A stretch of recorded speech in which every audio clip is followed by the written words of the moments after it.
Et le cas Abdou Nguer compte tenu du fait que ni voilà bientôt 6 mois. mais kaw Abdou Nguer moo gën a boobu c'est sidérant c'est écœurant Abdou Nguer li ñu ko def Abdou Nguer yow topp nga ko ci benn page moo wax lii waxuma ko ñu dem ñu convoqué ko ki moom Abdou Nguer ne leen page bi moom ma ko ki moom page bi ñëw ne man maa moom page bi ndax xam nga Abdou Nguer mu ni noo xaw ma ko parce que dama ko bëgg nii topp ko fan ko moo tax ma defar ko moo tax ma créé page bi donc kooku sur le champ lañ waroon bàyyi Abdou Nguer mu dem yoonam mais defuñu ko ñu jël Abdou Nguer également dugal ci kaso bi et pire encore nga yóbbu ko instruction mel ni kuy topp un criminel c'est-à-dire bu ñu il faut que état et puis là damay interpeller le procureur de la République di interpeller le ministre de la Justice di interpeller les juges d'instruction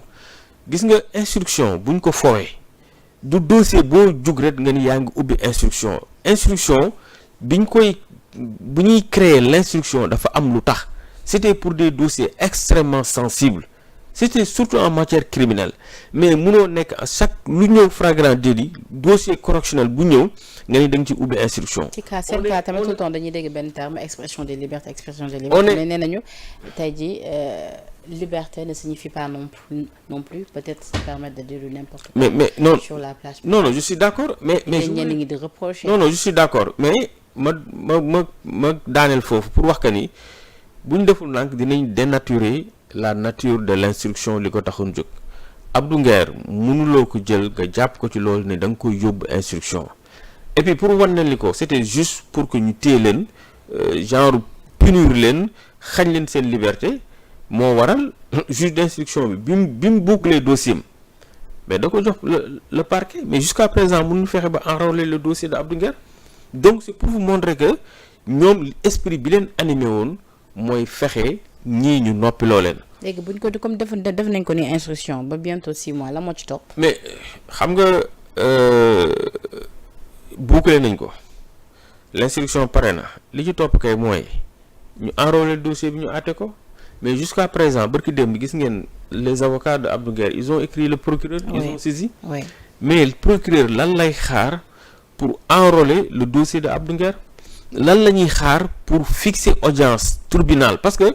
quand il y a une ordonnance de règlement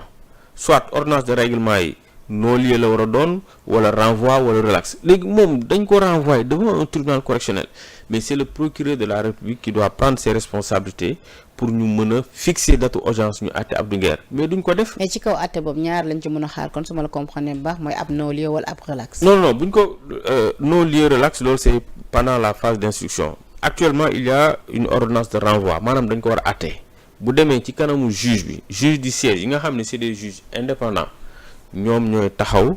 daal ni Abdou li ñu lay toppee yaa ko def wala defoo ko ñu condamné ko wala ñu relaxé ko mais pour le cas de Abdou Nguer Badara Gadiaga c'est du n'importe quoi. léegi buñ ko newoon li ngay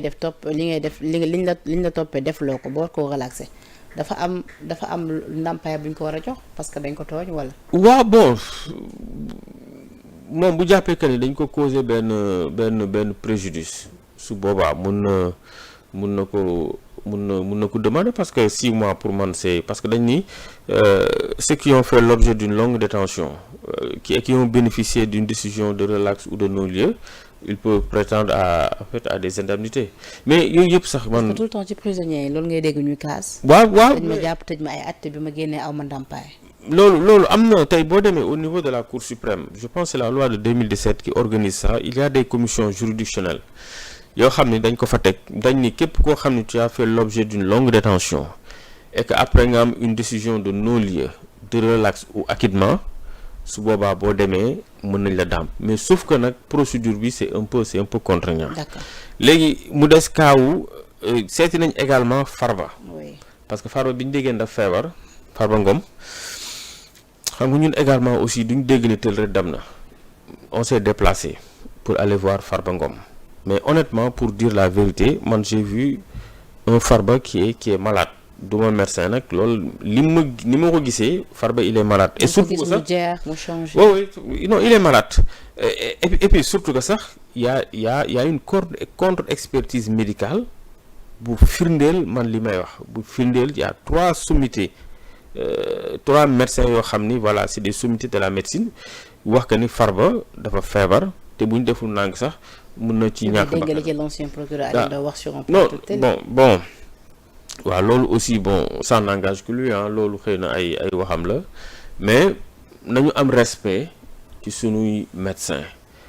gis nga les médecins là magistrat yi daax ñu leen jàng de médecins yi su ma juum di lañ def bac+7 te magistrat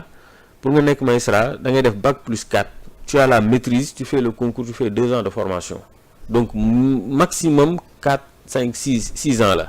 Tu as une maîtrise en droit. Fi tay bo gennon fi dox mëno dox 100 mètres te gisulo un jeune qui a une maîtrise en droit. Tu fais le concours, nga dem 2 ans ñu former la. Les médecins 7 ans dañ koy def ci jang. Donc nañu am du respect par rapport ak l'ordre des médecins. Té man sax pour man am na ñoo xamni frustration la mën na ko jur au niveau de l'ordre des médecins parce que mënoo jël nga saisir l'ordre des médecins nga ni leen dama soxla 3 médecins yoo xam ni dama bëgg ñu càmbaral ma santé Farba médecins yi tëju def seen i liggéey def seen i analyse ñëw jox la seen rapport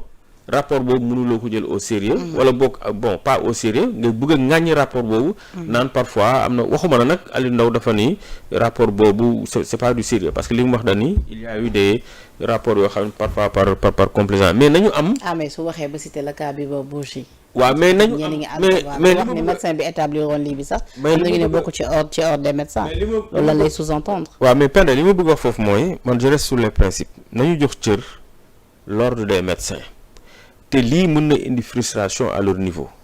ñoom c'est des gens yu assermentés dañu prêter serment dañu waat